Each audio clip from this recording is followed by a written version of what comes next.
नेमाटी हेलमिन्थीज, phylum नेमाटी हेलमिन्थीज, इसी का नाम एस्कलमेंथीज भी है, एस्कलमेंथीज, और इसी का नाम राउंडवार्म भी है, राउंडवार्म, अर्थात इनको गोलक्रमी भी कहते हैं, क्योंकि ये बेलनाकार होते हैं और इनको यदि अनुप्रस्थ काट में काटते हैं तो इनको काटने के बाद ये राउंड ही दिखते हैं, इसलिए इनको राउंडवार्म कहते हैं। एस्कलमेंथीज इसलिए कहते हैं क्योंकि इसमें एस्कारिस, नाम सुना होगा शायद 9th में पढ़े हो आप लोग, तो एस्कारिस, हाँ बोलो, अभी दिखेगा, नेट की प्रॉब्लम होगी, हाँ दिखेगा, आवाज़ सुनते रहो, अभी हम बता रहे हैं, आवाज़ तो सुनाई दे रही है ना, हाँ अभी वो सही हो जाएगा, नेट तो चलने लगेगा। तो एस्कलमेंथीज या नेमाटी हेलमिन्थीज इसको कहा जाता है, इस फाइलम को, ये 5वां फाइलम है। और बता दें कि इस फाइलम के संस्थापक गेजनबार को मानते हैं, गेजनबार को इस फाइलम का संस्थापक माना जाता है। इन्होंने 1858 में, गेजनबार ने 1858 में इस संघ की स्थापना की थी और इस संघ में लगभग 12,000 जातियां सम्मिलित हैं। 12,000 जातियां फाइलम नेमाटी हेलमिन्थीज के अंतर्गत आती हैं, एस्कलमेंथीज के अंतर्गत आती हैं, ठीक है। और इसे राउंडवार्म इसलिए कहते हैं क्योंकि जैसे बेलन की तरह, ये मेरा क्या मार्कर है, यदि इसको काट दिया जाए तो इधर से देखेंगे तो ये गोलाकार दिखाई देता है, तो इनकी अनुप्रस्थ काट गोलाकार होती है, इसलिए इनको राउंडवार्म कहा जाता है, इनको गोलक्रमी कहा जाता है। तो इस संघ के संस्थापक हैं गेजनबार 1858, और इस संघ में लगभग 12,000 जातियां सम्मिलित हैं। दिखने लगा, दिखने लगा, वॉइस सुन पा रहे हो? ठीक है, अच्छा।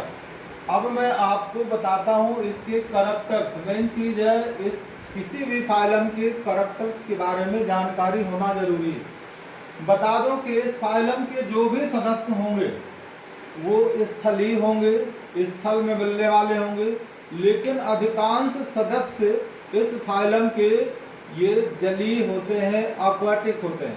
एक्वाटिक का मतलब है जलीय होते हैं। कुछ टेरेस्ट्रियल होते हैं, टेरेस्ट्रियल का मतलब हुआ कि ये कुछ स्थल में पाए जाते हैं, और कुछ पैरासाइटिक भी होते हैं, और पैरासाइटिक का मतलब हुआ कि ये परजीवी होते हैं, किसी दूसरे जीवों के शरीर में पाए जाते हैं, वहीं ये अपना पोषण प्राप्त करते हैं। तो पहला नंबर इसका है कि ये स्थलीय होते हैं, यानी टेरेस्ट्रियल होते हैं, एक्वाटिक होते हैं मतलब जलीय होते हैं, और तीसरा ये पैरासाइटिक होते हैं, परजीवी होते हैं, पहला लक्षण। और दूसरा लक्षण है कि ये ट्रिप्लोब्लास्टिक होते हैं, ट्रिप्लोब्लास्टिक, बाइलेटरल, सिमेट्रिकल होते हैं।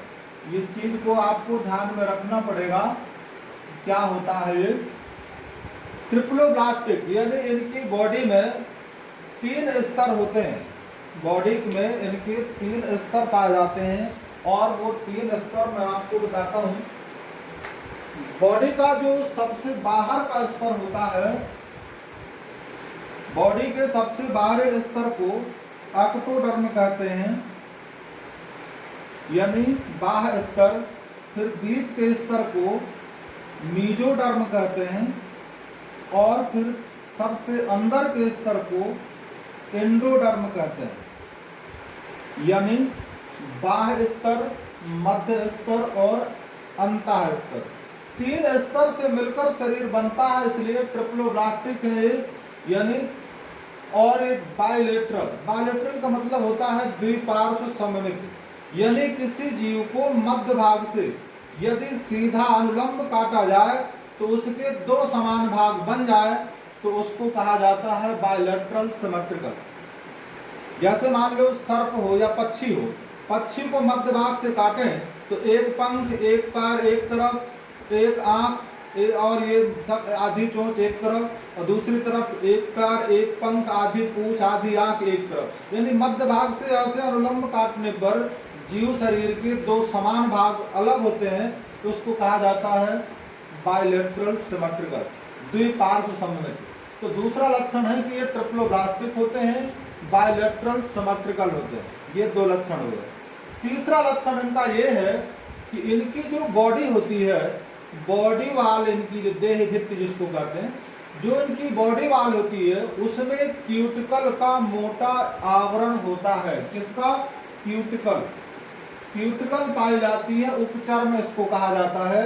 तो क्यूटिकल का मोटा स्तर होता है और यही स्तर इनको बाहरी असुरक्षा से सुरक्षा देता है, यानी बाहरी प्रतिकूल वातावरण से क्यूटिकल इन जीवों की रक्षा करता है। तो मोटा क्यूटिकल का आवरण होता है। और बता दूं कि इनके शरीर में खंड नहीं होते, बिना खंड के होते हैं, अनसेगमेंटेड एनिमल्स होते हैं। अगले लक्षण की हम बात करेंगे अभी। तो तीन इसके करैक्टर हो गए और चौथा मैं आपको बताता हूं।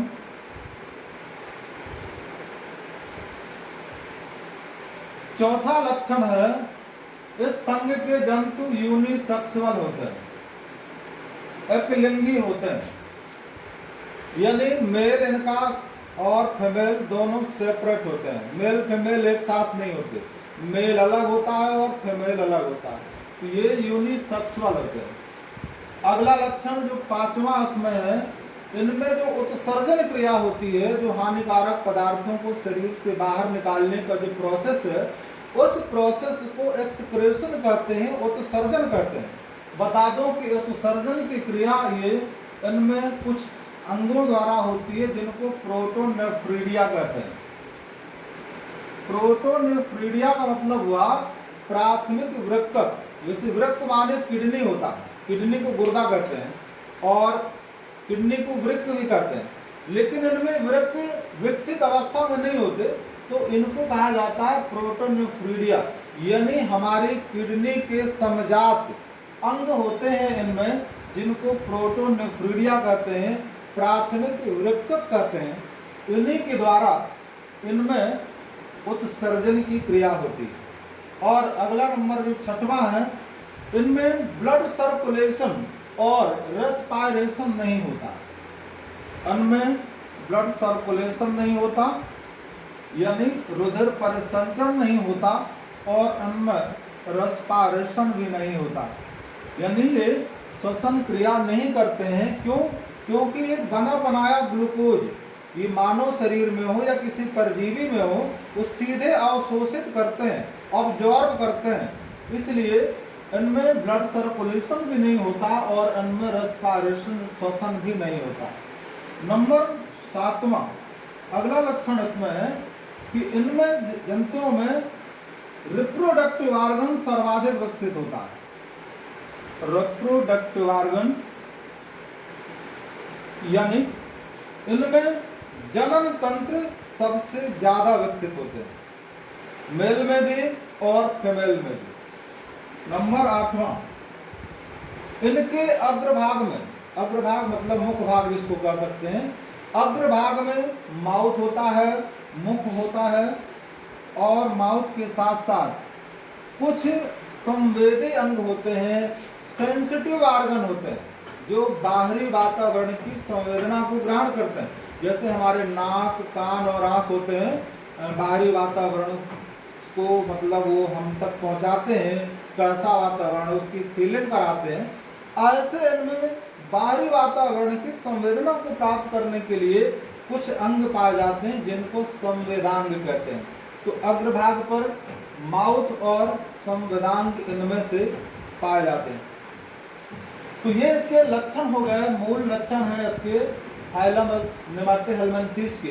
अब मैं आपको एग्जाम्पल बताता हूँ कि इस फाइलम में कौन कौन से एनिमल को रखा जाता है, इनके बारे में कौन सा परजीवी है और कौन सा स्वतंत्र जीवी है, इसकी भी बात करेंगे।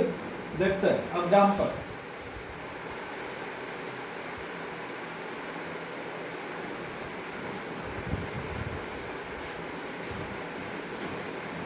इसमें एग्जाम्पल लेते हैं। पहला है Ascaris lumbricoides. Ascaris lumbricoides is the scientific name of Ascaris. Ascaris का दंत वैज्ञानिक नाम है एस्कारिस लम्ब्रिकॉयड।